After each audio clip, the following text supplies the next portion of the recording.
যোৱাকালি নাহৰকটীয়াত হৈছে, আকৌ এতিয়া শদিয়াত হ'ব।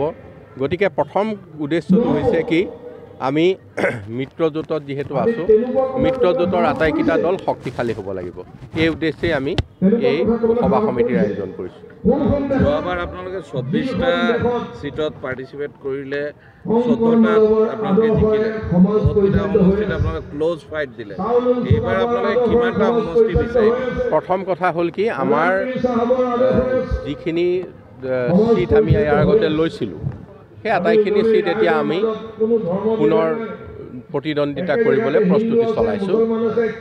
14টা বুলি নহয়, য'ত আমাৰ প্ৰাৰ্থী পৰাজিত হ'ব লগা হ'ল, হয়তো তাত আজি কংগ্ৰেছ জিকিছে বা UDF জিকিছে, যেই নহওক, গতিকে আটাইখিনি সমষ্টিতে আমি আমাৰ কাম কাজ জোৰদাৰ আৰম্ভ কৰিছোঁ।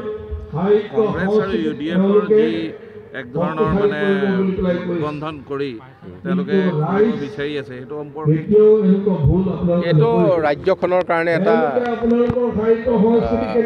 ভাল সংকেত নহয়, অশনি সংকেত। আৰু এইটোৱে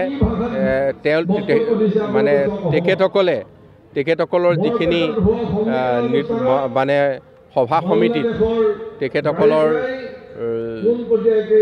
কথা বতৰাত আমি গম পাইছোঁ, তেখেতসকলে যিখিনি কামৰে আগবাঢ়িবলৈ ধৰিছে, সেইখিনি কাৰ্যসূচীয়ে আমাৰ অসমীয়া জাতীয় জীৱনত বহুখিনি আঘাত দিব।